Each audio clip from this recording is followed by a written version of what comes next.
శ్రీమాత్రే నమః.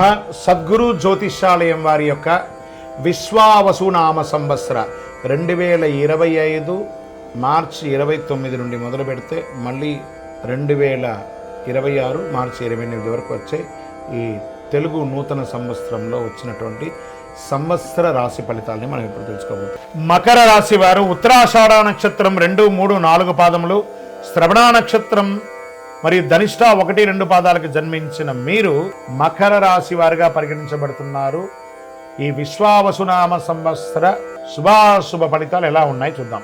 ఈ సంవత్సరం ప్రారంభం మరియు కార్తీక మార్గశిరం ఎందు ద్వితీయ శని ఒకటిచే ధన వ్యయము, తేజోహాని, అకాల కలహములు కలిగే అవకాశాలు, స్వజన విరోధములు, పాప చింతన కలిగే అవకాశాలు కనబడుతున్నాయి.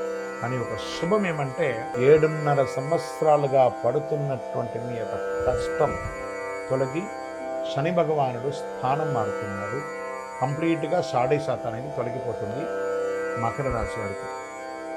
మిగిలిన సమయం అంతా తృతీయ సరిగా ఆ ఒక్క 2 నెలలు మాత్రమే ఇబ్బందిగా ఉన్నా మిగతా ఆ సంవత్సరం అంతా కూడాను తృతీయ శనిగా ఏళ్నాడు శని తొలగటచే చాలా వరకు అనుకూలం. కాలం రుణ విముక్తి, భూగృహ యోగం, సంపాదన, ఉద్యోగ ప్రాప్తి కలుగుతుంది. స్వబుద్ధితో యత్నించిన కార్యక్రమాన్ని సిద్ధిస్తుంది. అన్నదమ్ముల మధ్య గొడవలు ఏమైనా ఉంటే తొలగిపోతాయి. పేచీలు పరిష్కారమయ్యే అవకాశాలున్నాయి. చైత్ర వైశాఖముల యందు పంచమ గురువు ఒకటొచ్చి చాలా వరకు పరిస్థితులు అనుకూలిస్తుంది.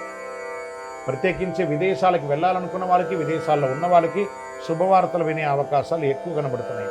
వ్యాపారస్తులకి చాలా యోగకారంగా ఉంటుంది. ఈ యూనివర్సిటీస్లో చదివే వాళ్ళు, మాస్టర్ డిగ్రీస్ చేసేవాళ్ళు, రీసెర్చ్ చేసేవాళ్ళు, లేదా సైంటిస్టులకి, కళాకారులకి, వీళ్ళకందరికీ కూడా చాలా అద్భుతం. చదువు పుట్టలుగా ఉన్నటువంటి చదువుని నమ్ముకున్న వాళ్ళకి అందరికీ కూడా ఈ సంవత్సరం మకర రాశి వారికి చాలా అద్భుతంగా ఉంటుంది. సంతాన యోగం అని కూడా చెప్పచ్చు. పుత్రవృద్ధి, స్వజన మిత్ర యోగం, ప్రభువుల అనుకూలత, షష్టమ గురువు ఒకటి శత్రు జ్ఞాద బాధలు, అప్పుడు గురువు వచ్చేసి శత్రువులు ఉండడం వల్ల చోర రోగ బాధ్యాలు అయ్యే అవకాశాలు ఉన్నాయి.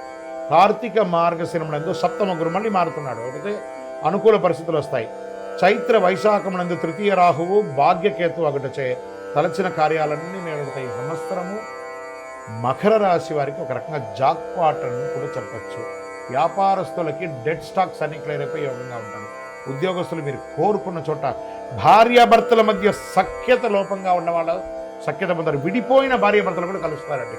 అది యొక్క సంవత్సరం ఉన్నటువంటి గొప్పతనం.